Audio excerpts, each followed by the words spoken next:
भाजपा और देवीलाल के पाप 1982 में हरियाणा में, उसके बावजूद भी गवर्नर ने कांग्रेस की सरकार के लिए निमंत्रण कर दिया था। ये कांग्रेस के पाप, और आज देश को गुमराह करने की बातें कर रहे हैं। संसद का सत्र चल रहा है और भारत के प्रधानमंत्री श्री नरेंद्र मोदी ने एक पूरी रणनीति के तहत कांग्रेस को संसद में घेरा है। ओम प्रकाश चौटाला की party Indian National Lokdal party का नाम और अपने पुराने संबंध उनके साथ उजागर किए हैं। प्रधानमंत्री नरेंद्र मोदी ने संसद के अंदर भाजपा की तरफ से कांग्रेस पार्टी को पूरी तरह से घेराव किया है। इसके पीछे बड़ी वजह सामने आ रही है।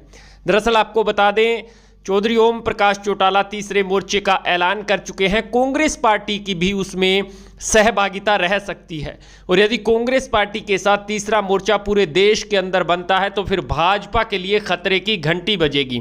इसी बात को ध्यान में रखते हुए आपको बता दें, प्रधानमंत्री नरेंद्र मोदी ने हरियाणा के अंदर इनेलो और कांग्रेस के गठबंधन की जो चर्चाएं तेज चल रही हैं उनको कहीं ना कहीं रोकने का प्रयास किया है।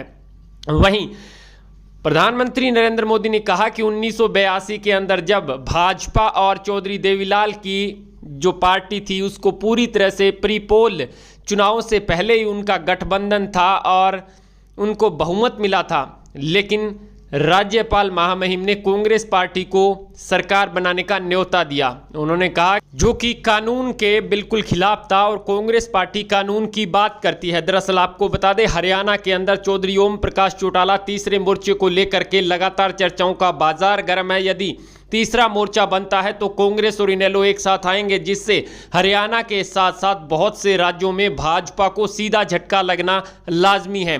इस बात के संकेत मिल रहे हैं कि चौधरी ओम प्रकाश चौटाला जो लगातार आज हिमाचल प्रदेश के सीएम सुखविंदर सिंह सुक्खू से उनकी मुलाकात हुई है, जो कांग्रेस पार्टी के वहां के सीएम हैं।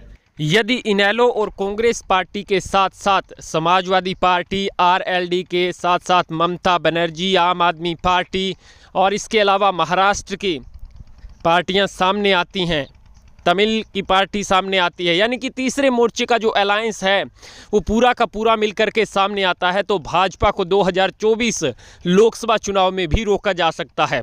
लेकिन प्रधानमंत्री श्री नरेंद्र मोदी जी इस बात को अच्छी तरह से जानते हैं कि ऐसा हो पाना फिलहाल के लिए संभावनाएं बेहद कम नज़र आ रही हैं। और इससे पहले यह हो पाए, पीएम ने इंडियन नेशनल लोकदल पार्टी की जो पूर्व पार्टी थी जनता दल, उसके साथ अपने अलायंस की संसद में खुले तौर पर चर्चा करके कांग्रेस पार्टी को घेरने का काम किया है। आप क्या सोचते हैं इस पूरे घटनाक्रम पर? कमेंट बॉक्स में अपनी अहम राय अवश्य दें। क्या कांग्रेस पार्टी के साथ इंडियन नेशनल लोकदल पार्टी का